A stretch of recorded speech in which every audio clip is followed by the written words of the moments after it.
அனைவருக்கும் சாந்தியம் சமாதானமும் உண்டாவதாக. Welcome to Nisha Suja Tamil channel. இன்றைக்கி நம்ம சேனலில் பார்க்க போகிற வீடியோ என்னென்னா, எல்லாத்துக்குமே ஃபேவரேட்டான சிக்கன் குர்மா.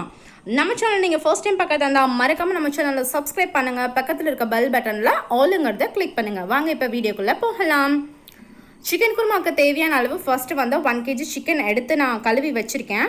ஆனியன் பார்த்தீங்கன்னா நம்ம வந்து 7 வெங்காயம் இந்த சைஸில் வந்து நீங்கள் எடுத்துக்கோங்க. 1 kg சிக்கனுக்கு நான் சொல்கிறது. இதை வந்து இந்த மாதிரி ஃபஸ்ட்டு கட் பண்ணி வச்சுட்டு அதுக்கப்புறமா நம்ம என்ன பண்ண போகிறோம்னா, மிக்சியில் போட்டு அதை தட்டி வந்து நம்ம வெங்காயத்தை வந்து எடுத்துக்க போகிறோம். தட்டி எடுத்ததுக்கு அப்புறமா நம்ம நெக்ஸ்ட்டு சேர்க்க போகிற இன்க்ரீடியண்ட் வந்து தக்காளி. இது பாருங்கள், நான் வந்து 6 தக்காளி வந்து நான் வந்து எடுத்துருக்கிறேன். இதையும் அதே மாதிரி கட் பண்ணி மிக்சி ஜாரில் போட்டு நம்ம லைட்டாக தட்டி எடுத்துக்கலாம். ஆனால் இது கூட வந்து நான் 2 ஸ்பூன் சில்லி பவுடர் போடுறேன். எதுக்காகனா கலர் நல்லா வரும் உங்களுக்கு. சில டைமில் தக்காளி வந்து கலரே வராது. மிளகாத்தூள் போடும்போது ஆட்டோமேட்டிக்காக உங்களுக்கு கலர் வர வாய்ப்பு இருக்குது. இப்போ பேனில் வந்துட்டு நம்ம ஆயில் போட்டுட்டு பச்சை மிளகா வந்துட்டு 7 பச்சை மிளகா வந்து நம்ம ஆட் பண்ணியிருக்கோம்.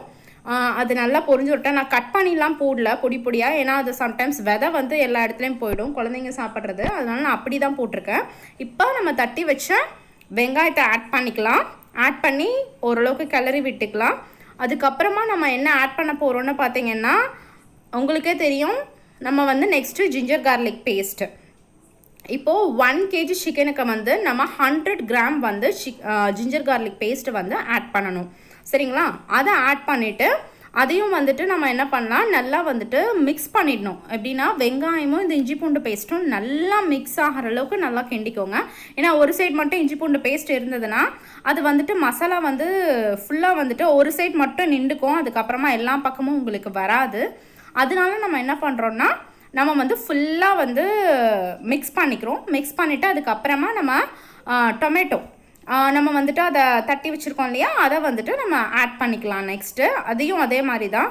இப்போ வெங்காயம், தக்காளி, இஞ்சி பூண்டு, பச்சை மிளகா இதெல்லாம் நம்ம ஆட் பண்ணியாச்சு. இப்போ மெயினான விஷயம் என்னென்னா, இது நல்லா பச்சை வாடை போகிற அளவுக்கு இது வதங்கணும். அதுதான் ரொம்ப ரொம்ப முக்கியமானது. நீங்கள் அப்படி வதக்கலைன்னா உங்களுக்கு வந்து குருமாவில் வந்து அந்த ஒரு பச்சை ஸ்மெல் இருந்துகிட்டே இருக்கும். ஸோ நீங்கள் என்ன பண்ணணுன்னா, நல்லா வந்து இதை வதக்கிக்கணும். இதுக்கப்புறமா நம்ம உப்பு ஆட் பண்ணிக்கலாம்.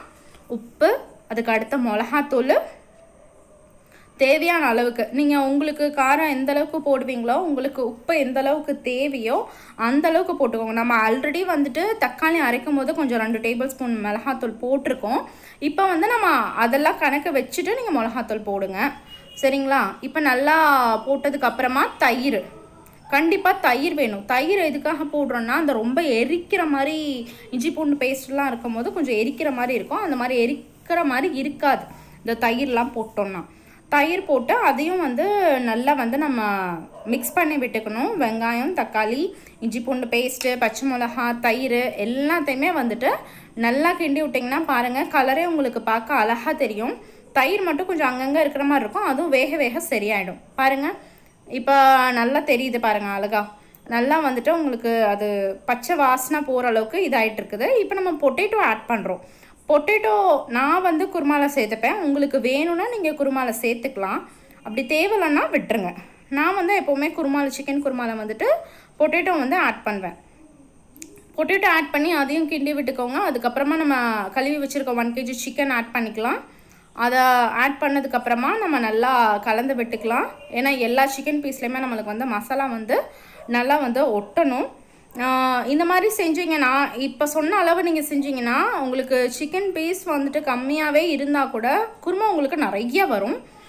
நெக்ஸ்ட்டு பாருங்கள், நம்ம வந்துட்டு இதுக்கு தண்ணி ஆட் பண்ணிக்கலாம். இப்போ வந்து தண்ணி ஆட் பண்ணியாச்சு. நல்லா ஒரு தடவை வந்துட்டு ஃபுல்லாக கிளறி விட்டுட்டு நம்ம வந்துட்டு இதை குக்கரில் வந்துட்டு க்ளோஸ் பண்ணிடலாம். இதுக்கு நான் வந்து ஒரே ஒரு விசில் தான் விட்டேன். ஏன்னா கோழி சீக்கிரம் வெந்துடும். விசில் வந்ததுக்கப்புறமா நான் இதில் வந்து தேங்காய், அதாவது 1 kg நான் போட்ட அளவுக்கு எல்லாமே பார்த்தீங்கன்னா ஒரு தேங்காய், சின்ன தேங்காய் அளவில் வந்து ஒரு தேங்காய் அரைச்சி ஊற்றணும். ஊற்றியாச்சு நம்ம. இதுக்கப்புறம் பாருங்கள், நான் வேறு இதில் ஷிஃப்ட் பண்ணிட்டேன். பாருங்கள் எவ்வளோ அழகாக இருக்குது சிக்கன் குருமா.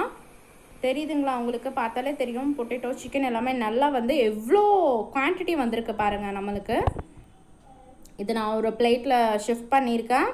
பாருங்கள் சிக்கன் பீஸ் எல்லாமே நல்லா வெந்திருக்கு, செம்ம டேஸ்ட்டாக இருந்தது. உங்கள் வீட்லேயும் நீங்கள் இதை ட்ரை பண்ணி பார்த்துட்டு இந்த ரெசிபி எப்படி வந்தது அப்படிங்கிறத கமெண்ட் பாக்ஸில் உங்கள் கமெண்ட்டை லீவ் பண்ணுங்கள். மறக்காமல் நம்ம சேனலை லைக் பண்ணுங்கள், ஷேர் பண்ணுங்கள், கமெண்ட் பண்ணுங்கள், சப்ஸ்கிரைப் பண்ணுங்கள்.